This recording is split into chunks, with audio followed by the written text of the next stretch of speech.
Welcome back to my channel. मेरो च्यानलमा तपाईँहरू सबैजनालाई स्वागत छ। फेरि पनि आज अर्को नयाँ भ्लग लिएर म तपाईँहरूको माझमा उपस्थित भइसकेको छु र आज भने हामी खोटाङको भुलभुले दुधकुण्ड देउधाममा चाहिँ आइपुगेका छौँ। यो खोटाङको भुलभुले दुधकुण्ड देउधामको यो खोटाङको भुलभुले दुधकुण्ड देउधामको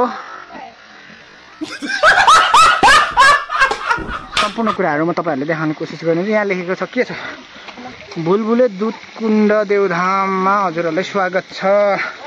ल ठिक छ।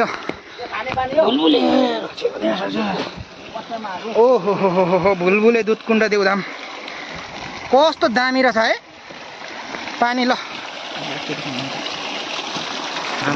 कस्तो राम्रो हो यो सिन। हर रोक कस्ता निको।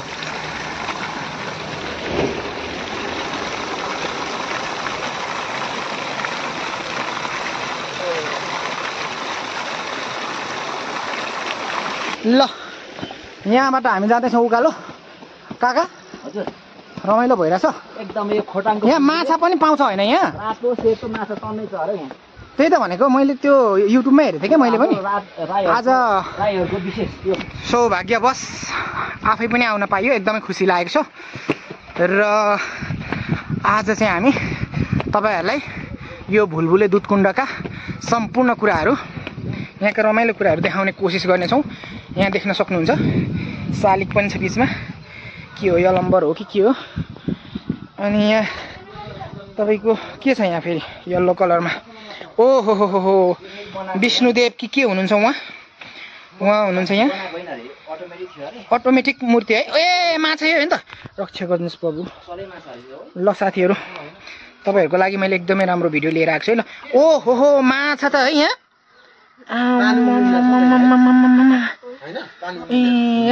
है भाइ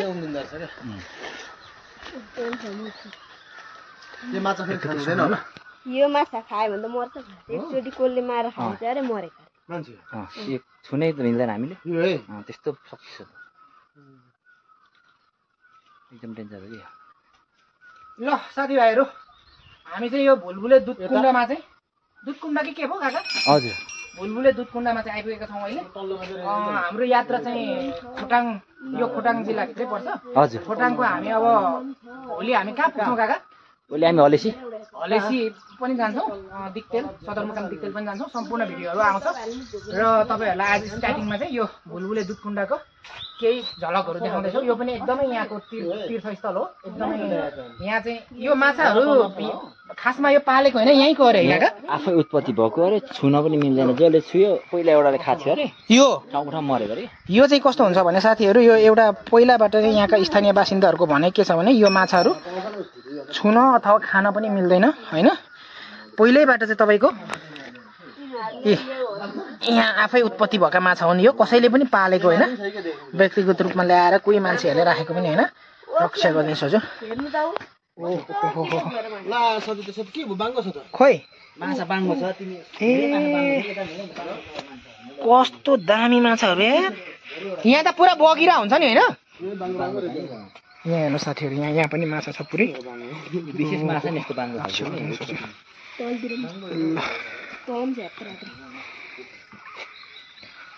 काका र मौसम सर यता हेरिदिनु न एकचोटि, हेलो गरिदिनुहोस्। हाम्रो काका दुईजना हाम्रो काका हुनुहुन्छ, अङ्कलहरू। अब यहाँ चाहिँ के छ अर्को, के को स्तम्भ छ, खुसी लाग्यो। यो ठाउँ मैले युट्युबमा देखेको थिएँ, तर आज प्रत्यक्ष आएर दृश्य अवलोकन गर्न पाइयो, एकदमै खुसी छु म। यहाँबाट तपाईँले देख्न सक्नुहुन्छ तलको। ओहो यहाँ नि माछा छ एकछिन है। ओ माई गड कस्तो दामी यार।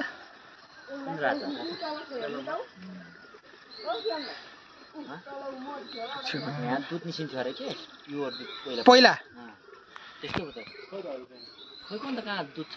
ल हेर्नु साथीभाइहरू, भुलभुले दुधकुण्डमा घुम्न आइयो आज, एकदमै खुसी लाग्यो। यहाँ माथि देख्न सक्नुहुन्छ साथीहरू तपाईहरुले है कति ठुलो पहाड छ भने